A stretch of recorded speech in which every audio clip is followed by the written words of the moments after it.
Has your CETV value dropped and what should you do about it? That is what I'm going to be discussing today. So, as anyone who has a defined benefit pension knows, and anyone who's had CETVs over the course of the past couple of years, interest rates and final salary schemes, or CETVs I should say, there is an inverse relationship between the two, with the 10-year or the 20-year gilt rate basically being what sits in between those two and creates the inverse relationship. So, what should you be doing if your CETV has dropped? Well, first of all, what I should be stating is an authorized DB advice process is ascertaining the suitability of you transferring away from your defined benefit scheme, giving up those safeguarded, gold-plated scheme benefits and moving yourself into a SIP, for example, where you're taking on equity risk and market risk. For many people, taking on equity risk and market risk is actually more advantageous for them potentially than staying inside their existing scheme, but there's a much more number of other factors that are more important to the PTS. So for example, what is your current situation? What are your retirement plans?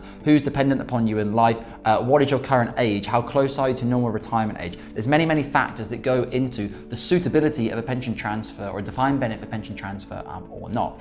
But the question is, if your CETV has dropped, what should you be doing? So it's very fair to say over the remainder of 2022 and possibly into 2023, maybe even 2024, it is highly likely, based on everything we're seeing from the Bank of England and the Federal Reserve, Jerome Powell literally going on the TV the other day, an 8-minute video talking about how they see no way that they'll be taking their foot off the economic levers of raising interest rates. So, what you could say is, from all this information, I do not see any possibility where the Bank of England and the Fed are going to be decreasing interest rates anytime soon. Jerome Powell has literally said it live on TV that they will not be doing this. I can't remember the exact phrase. He said something about past experiences or the history has showed us coming off from raising interest rates too early can have a bad effect on the economy. So this means, forget it. 2022, and I would say probably the most of 2023, possibly in 2024, they will continue to be raising interest rates.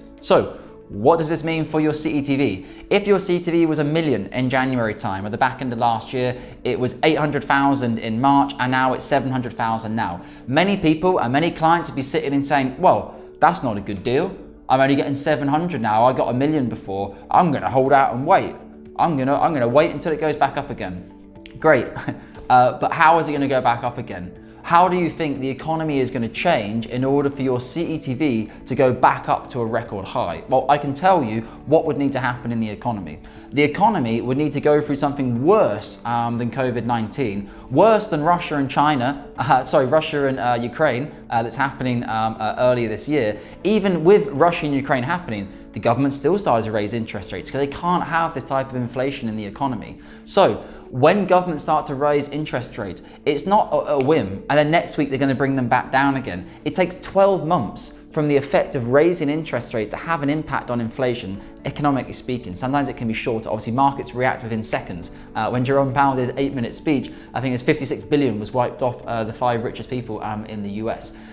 So what we need to understand is that it's a long-term play.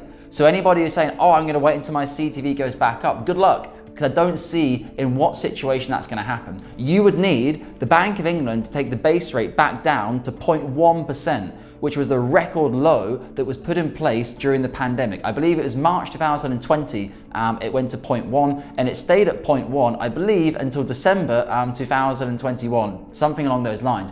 So over that period of time, it was very good CETV values. And unfortunately, many of you have now been benchmarked at these ridiculous CETV values and thinking, well, I'm not getting as good deal, so I'm just going to stay in my scheme now. You know what? Staying inside your scheme may well be the best thing for you to do, irrelevant of the CETV. Whether it's 700, 800 or $1 million, staying inside your DB scheme might be the best thing for you and you shouldn't transfer out anyway. That is what the authorized advice process is there to ascertain.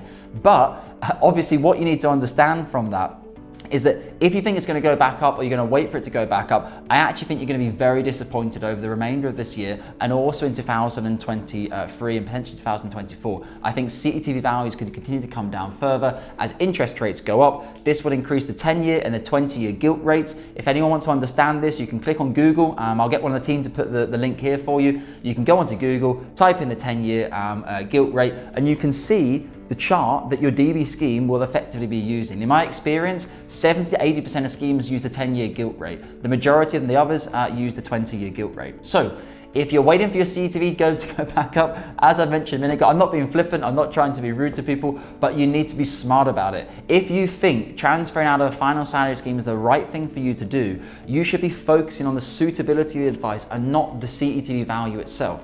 You have to think this is a 20-year decision.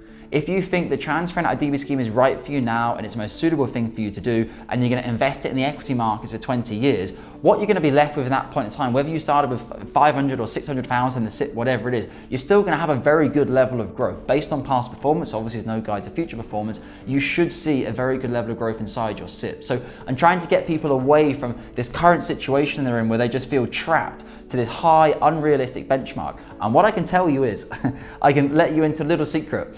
In 2020, when the global pandemic hit and the base rate went down to 0.1%, do you think our phone was going off the hook with people trying to do pension transfers?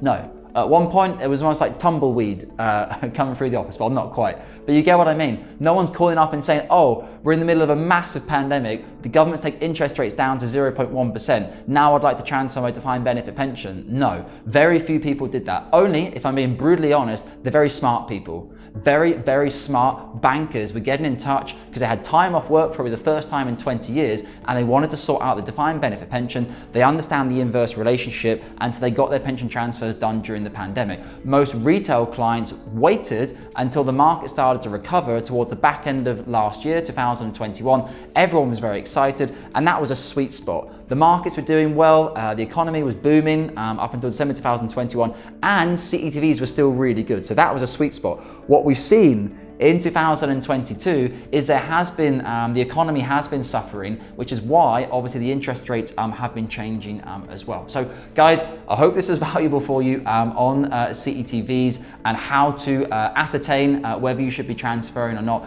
Please always remember it's about the suitability and not the CETV itself. And if you have a guaranteed CETV that you're sitting on right now, you have to realize that is probably higher than a CETV that you will get in another 3 months' time from now, because if they continue to raise interest rates, gilt rates will continue to rise, CETV values will continue to go down because of the discount factor or the long-term discount factor they use in order to calculate the CETV.